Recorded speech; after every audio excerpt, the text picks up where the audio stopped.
नाती निभावणं प्रत्येकालाच जमत नाही, कारण नाती जपताना दुसऱ्याच्या आनंदासाठी स्वतःचं मन सुद्धा दुखवावं लागतं।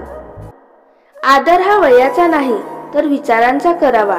वय वाढलंय म्हणून विचार चांगले असतील ह्याची खात्री देता येत नाही, आणि वय कमी आहे म्हणून विचार वाईट असतील असे ठामपणे म्हणता येत नाही। ज्या व्यक्तीला आईबापाच्या कष्टाची जाणीव असते ती व्यक्ती आयुष्यात कधीही अपयशी ठरत नाही। तुम्ही ज्या व्यक्तीसाठी नेहमी उपलब्ध राहता त्या व्यक्तीला कधीच तुमची खरी किंमत कळणार नाही, कारण त्याच्या मनात आणि डोळ्यात हा भ्रम तयार झालेला असतो की तुम्हाला त्याची गरज आहे, त्याला तुमची नाही। दुसऱ्या पायरीवर जाताना पहिल्या पायरीचा मोह सोडावाच लागतो।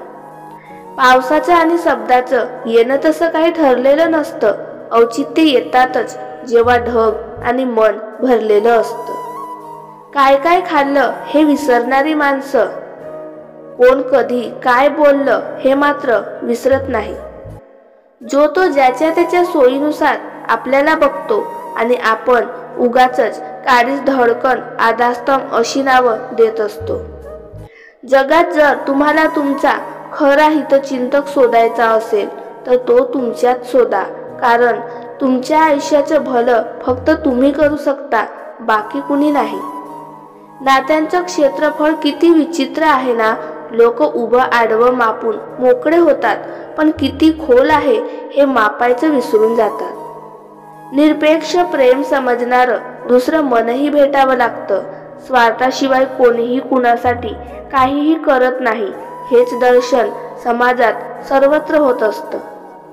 लोकांना गमवायला घाबरू नका, कारण जाणाऱ्याला निमित्त लागतं आणि साथ देणाऱ्याला इच्छा लागते।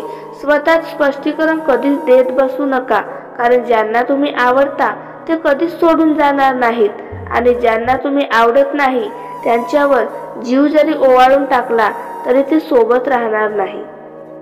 लग्न झालेली स्त्री परिधान करत असते पतीच्या नावाचं कुंकू, जोडवी, मंगळसूत्र आणि हिरवा जुडा, मात्र पुरुषाच्या अंगावर लग्न झाल्याचा कुठलाच पुरावा चढत नाही। पण खरं सांगायचं तर पुरुष सुद्धा परिधान करत असतो एक न दिसणारा दागिना, तो म्हणजे त्याच्या पत्नीची जबाबदारी। शब्दातूनच प्रत्येक भावना जर व्यक्त झाली असती तर काही भावनांना अश्रूतून येण्याची गरज भासली नसती। समजूतदारपणा आणि शांतपणा हे वयावर नाही तर आयुष्यात आलेल्या अनुभवावर अवलंबून असतं। माणसाच्या अंगी चिकाटी असल्यावर कुणी कितीही आडकाठी केली तरी फरक पडत नाही। आपल्या व्यथा स्वतःला जेवढ्या तीव्र वाटतात तेवढ्याच त्या इतरांना मामूली वाटतात। हेच एकटेपण, पोरकेपण। कष्टाचा आवाज कुणाला ऐकू येत नाही, पण चमक मात्र सगळ्यांच्या डोळ्यात खटकते। लक्षात ठेवा, हवेत उडणारा जमिनीवर आपटला की तो पायावरही उभा राहण्याच्या लायकीचा राहत नाही। बरेचदा होत असतं की प्रश्न कळला तरी अनुत्तरित राहावं लागतं। प्रयत्न करून चुकला तरी चालेल, पण प्रयत्न करण्यास कधीच चुकू नये, कारण हिम्मत नाही तर किंमत नाही, विरोधक नाही तर प्रगतीही नाही। का कधी आयुष्यात असं जगावं लागतं, मनात दुःख पण ओठावर हसू आणावं लागतं। खूप मनापासून हवी असते एखादी गोष्ट, पण हसत हसत तिला दूर जाताना पाहावं लागतं। स्वप्न जबाबदारी पूर्ण करण्याच्या पाठी धाव घेतलेल्या माणसाला इच्छा नावाच्या दरवाजाचे कुलूप लावावं लागतं। वाढत्या वयापेक्षा वाढत्या अपेक्षा माणसाला जास्त थकवतात। सुख आपल्या हातात नाही, पण सुखाने जगणे हे नक्की आपल्या हातात आहे।